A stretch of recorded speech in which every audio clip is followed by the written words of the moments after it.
How many of you had to troubleshoot an issue that you thought it could be a 1 hour troubleshooting issue, but you end taking hours, days, or even months? One day, I got paged to resolve an alert, a production issue. I tried to resolve it, but I was unable to do it. I went to my team members, and they were even able to resolve it. As a third option, I went to consultancy service to try to resolve it, but even then were able to resolve it. By that point, I had to start from scratch and started with a discard strategy.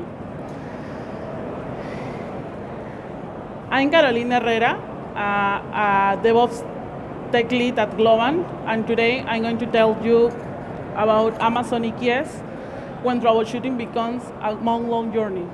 How was this nightmare? We are going to talk about an issue. I'm going to tell you about the context of the problem. Next, we are going to go to between the symptoms versus the real problem. We are going to analyze the symptoms. Then we're going to troubleshoot together how was this walkthrough, and until we arrive to a root cause. So first, we got an issue. As a DevOps engineer, we have to be prepared for any issue, any time. This time, the production environment was down. If this service was not a critical issue, a critical service, it could be fine. But in this time, it was a critical service, and it was escalated very easily. We had a very short time window to resolve it.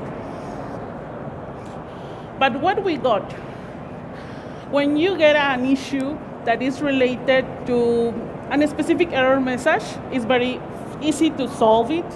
But whenever you get a blank page like this one that says gateway timeout error, this error is very general, right? But if you know that your application is running on EKS, on a cluster, you know where to go. Especially you go to see what is the worst situation. So I went to check my cluster. My cluster was healthy. I went to see how are my nodes. My nodes were healthy. How were my pods to see the status or logs? They were good. All seems good by that moment. So we're saying no big issue, no big catastrophe, but was for sure chaos because it was a production environment. It was a critical services, and we usually have a big pressure to resolve it. When we troubleshoot an issue, we need to know the difference between the symptoms and the real problem. What we usually look for is the real problem, the root cause. The symptoms are usually easy to find, easy to see. It's commonly what the user reported, while the real problem is what is hard to find. That is, I think, is the thing that we usually try to look forward. And it's commonly found in logs. It's always behind the scenes.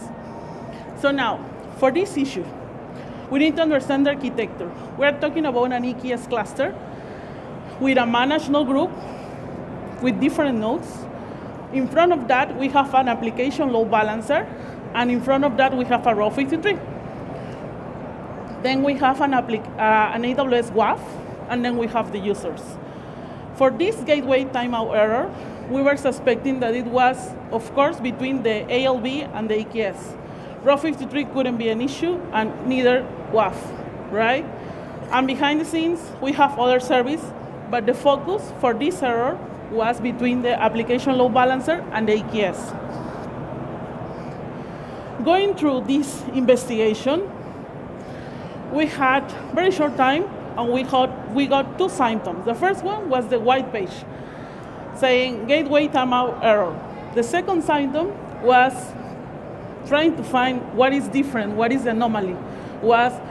We tried to access the pod logs, and it was timing out. What was the weird situation? The pod was with the status running.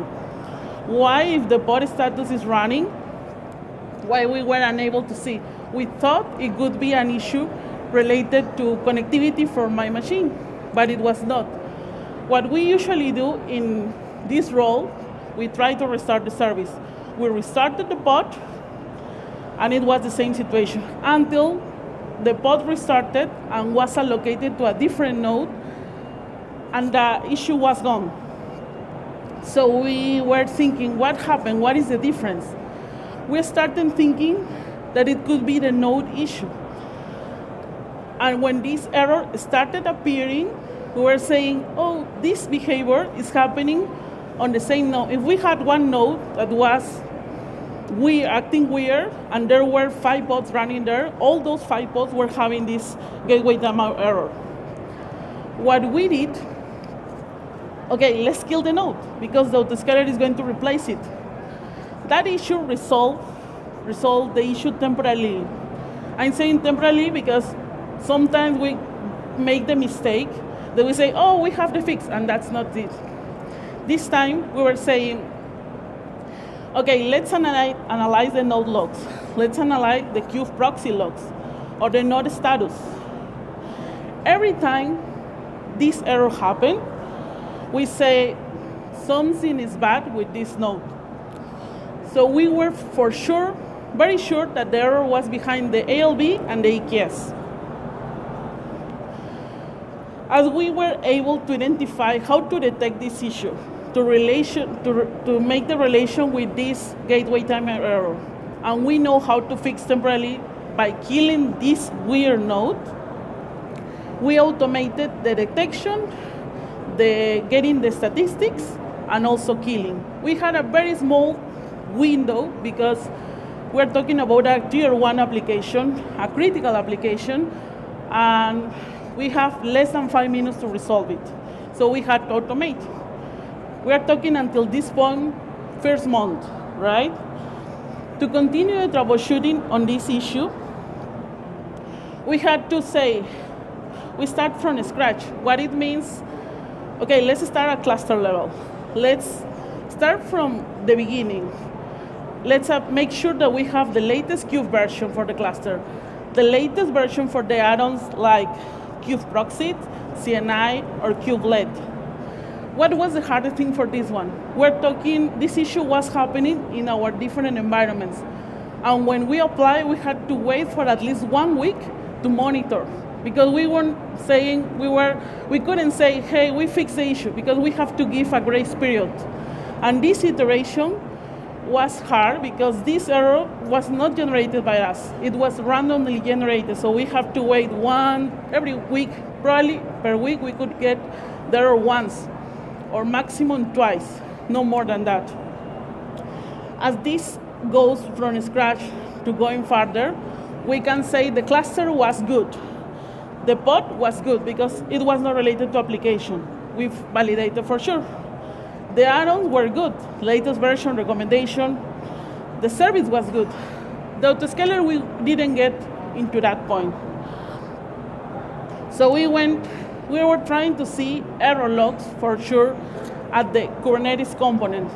We found in the autoscaler there was a really one-sentence error log that was saying this permission. We're saying, I cannot say it's suspicious, but I cannot say this is the relation with the error that we're having. We're saying something, for sure something is bad with the node.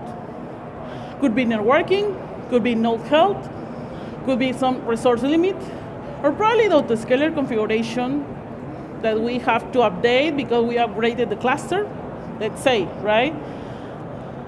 And considering the challenge that we had to hand the error actually, because the error, we couldn't generate an error like usually whenever we have an API, REST API, and we want to generate or get a response, we just hit the API. In this case, we are waiting to see the error happen. And when we received that, we had to get all these statistics that were already automated, like kubectl describe nodes, describe pods, kubectl to get logs from different components, and then analyze how is the networking, how is the storage, something just to find patterns, because it was really weird. And this iteration, this applying the fix and waiting, were like 2 more months. We're talking about the month number 3, something like that. In parallel, we were doing like applying the temporary fix. We know that we had to inform that we had like 5 minutes of time to fix it, but we were able to find by that moment the root cause. So at that point, we had to hand error. I was, what are we waiting? Just, my team told me, we're waiting for the error to appear, right? So I could say that this was the biggest challenge that we faced during this month-long journey. We went to different, from the cluster, from the application, from the components, and we're saying, okay, what we're missing? We went to the point, the little mistake that autoscaler was less than 5 words, saying this permission, it was meaning IP exhaustion issue in the networking, which was caused by an agent. We have different agents installed in the cluster, but are those agents were from different vendors for logs, for monitoring, for different purposes? We're saying we didn't consider as part of this investigation. As part of this, we're saying, okay, there is this agent that was causing this, generating this IP exhaustion is compatible, and they said it was not compatible for EKS. We started eliminating from all our cluster, and we wait for, no more 1 week, we wait for 3 weeks to inform that the issue is gone. It was really hard to announce it because we were scared that the error appear again because we cannot control, right? The biggest challenge on this was waiting for the error to happen and keep deleting the nodes just to resolve it. The lessons learned from here, because we usually in this role we need to say, okay, we had an error. We need to learn from it, right?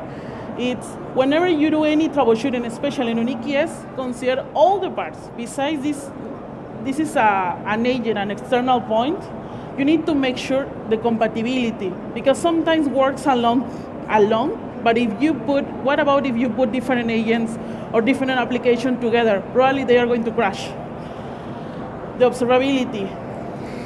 The second lesson is we had different alerts set up, and we had like 2 vendors of monitoring to get this. But the metric that we were alerting is because the endpoint was not responding.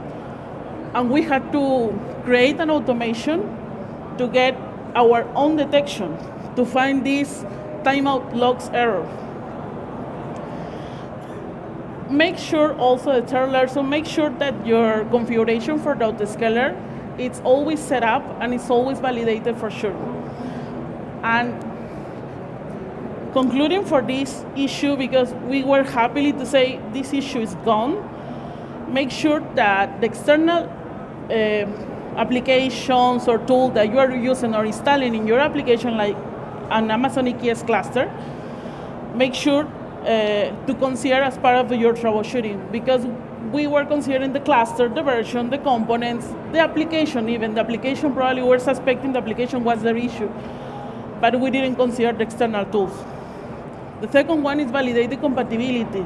We were installing this agent for months, and only in 1 month decided to stop working. And until that, when we were asking, hey, is this good to be working here? They said, no, not yet. It's not approved to be installed here.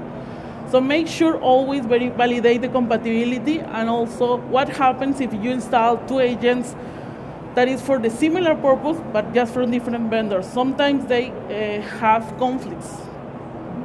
And the thing here is you need to be patient.